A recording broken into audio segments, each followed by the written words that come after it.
Conclusion. Nous avons éclairé dans les pages précédentes quelques aspects de la révolution algérienne. L'originalité et la fécondité impatiente de la révolution sont d'ores et déjà de grandes victoires du peuple algérien.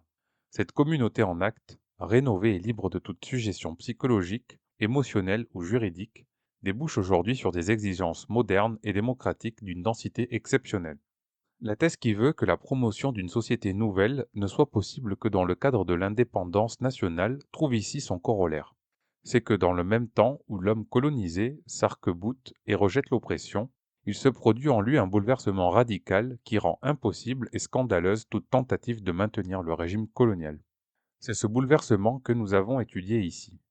Il est exact que l'indépendance réalise les conditions spirituelles et matérielles de la reconversion de l'homme, mais c'est aussi la mutation intérieure, le renouvellement des structures sociales et familiales qui impose avec la rigueur de la loi l'émergence de la nation et l'épanouissement de sa souveraineté. Nous disons fermement que l'homme algérien, la société algérienne, se sont dépouillés de la sédimentation mentale et de l'arrêt affectif et intellectuel organisé par 130 ans d'oppression. Ce colonialisme qui tenait le peuple dans les mailles serrées de la police et de l'armée est aujourd'hui blessé à mort. Le colonialisme français en Algérie s'est toujours développé selon une volonté d'éternité.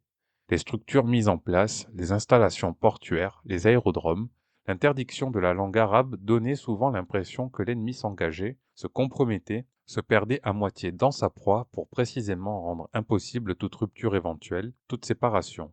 Chaque manifestation de la présence française exprimant un enracinement continué dans le temps et l'avenir algérien se lisait toujours sous le signe d'une oppression indéfinie. C'est l'importance du peuplement européen, la rapacité des colons et leur philosophie raciste qui exigeait de chaque expression française en Algérie un maximum de solidité et de poids. Pareillement, c'est la robustesse et la véhémence des réalisations françaises qui entretiennent et renforcent la catégorie oppressive du colonialisme.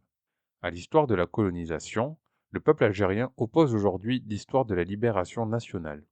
Il reste encore à savoir si le gouvernement français tiendra compte de ce qui aujourd'hui est encore possible. Nous avons retracé, en choisissant quelques secteurs privilégiés, l'acheminement victorieux du colonisé dans la voie de sa libération. Nous avons indiqué que sur le plan strict de la personne et de sa prodigieuse effervescence, une révolution s'était produite, fondamentale, irréversible, en perpétuel approfondissement. Les paroles devraient maintenant revenir à la raison. Si le gouvernement français veut retrouver les conditions d'avant 1954 ou même de 1958, il est bon qu'il sache que cela est désormais possible.